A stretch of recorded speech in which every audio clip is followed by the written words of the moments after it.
yang hendak menunaikan ibadah puasa, maka Allah Subhanahu wa taala memberikan pesan kepadanya juga kepada setiap muslim beriman yang hendak berpuasa agar tidak main-main dan menganggap ringan kesempatan Ramadan yang Allah berikan pada hidupnya, karena belum tentu nikmat itu akan diterima oleh setiap hamba atau mungkin bisa berulang di kesempatan yang berikutnya. Tidak setiap orang bisa mendapatkan nikmat Ramadan.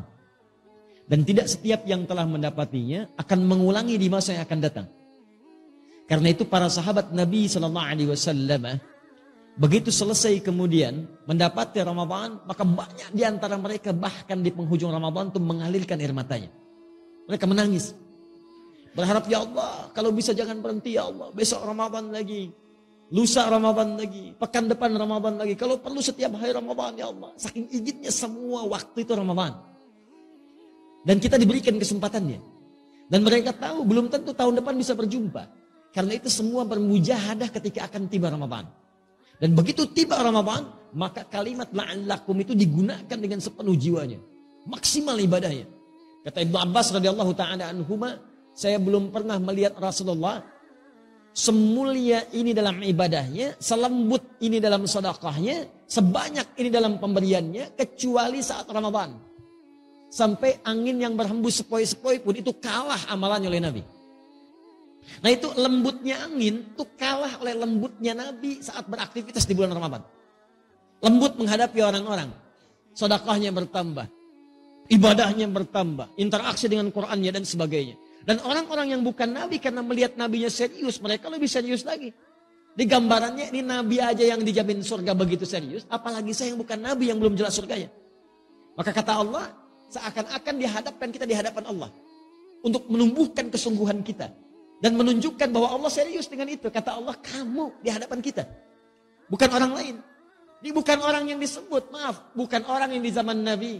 Bukan orang di masa sahabat. Bukan orang di masa tabi'in. Tapi kata Allah, la'allakum, kumnya masih ada di depan kita. Tatakun kamu. Tanpa batas. Kata Allah, kamu mesti serius ya. Karena saya pengen kamu bertakwa. Kamu mesti berubah. Kamu mesti jadi hamba yang taat. Mesti ada perbedaan ketika kamu lahir dengan kamu pulang. Saya ingin tingkatkan takwa kamu. Kalau Anda hafal Quran, demi Allah saya katakan, begitu disebut takwa, itu bisa berlinang air mata Anda. Karena ayat takwa selalu terkait dengan nilai kebaikan. Ketika Allah sebutkan takwa, maka Allah ingin tanamkan kebahagiaan. Kamu tingkatkan takwa supaya bahagia. Jadi ketika Anda dilatih takwa saat Ramadan, la'allakum tattaqun, supaya kamu takwa. Anda tanya, kenapa ya Allah? Kata Allah, saya pengen kamu bahagia. Ayo takwa. Wa may yattaqillaha yaj'al lahu makhraja wa yarzuqhu min haitsu la yahtasib. Ketika takwa meningkat kepada Allah, kata Allah, maka aku mudahkan hidupmu. Aku berikan solusi, aku limpahkan rezeki kepadamu. Makanya ketika Allah katakan la'allakum tattaqun, ayo serius supaya hidup kamu mudah. Ayo serius supaya rezeki kamu berlimpah. Ketika Anda puncaknya mengatakan takwa, Allah katakan wasari'u ila maghfiratin min rabbikum wa jannatin arduha as-samawati wal ardu 'iddatil lil muttaqin.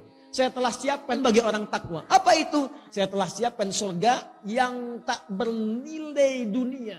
Batas yang enggak ada batas dunia. Saya kata Allah, saya siapkan surga luasnya seluas langit dan bumi untukmu orang takwa.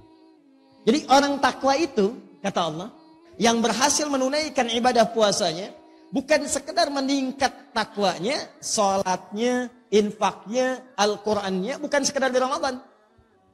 Bukan cuma di awal Ramadan. Sejak puasa itu dimulai, awal pertama Ramadan. Begitu satu Ramadan muncul, tunaikan tarawihnya, maka dia sudah siap dengan kurikulumnya. Malam ini saya akan tarawih di tempat A. Siapkan, bahkan 30 hari udah dia siap tuh, kalau sampai ke 30 hari. Malam ini di masjid A, malam ini masjid B. Sunnahnya baca Quran nanti saya akan capai sehari misalnya 10 juz. Bagi oleh dia, subuh baca sekian, zuhur baca sekian, asar baca sekian. Begitu tiba malamnya, maka dimulailah present ibadahnya. Orang takwa sudah siap. Dan yang paling menarik bukan cuma present. Continuous.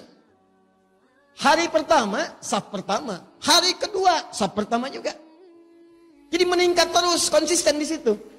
Hari pertama datang sebelum maghrib. Nunggu di masjid. Hari kedua, habis isya baru datang. Nah ini belum konsisten. Jadi kalau Anda ingin disebut dalam golongan yang ini mujahadah ini, yang serius ini dipertahankan sampai pertengahannya. Masya Allah, hari pertama, saf depan. Hari kedua, saf depan. Hari ketiga, saf depan. Hari keempat, saf depan. Hari kelima, saf depan.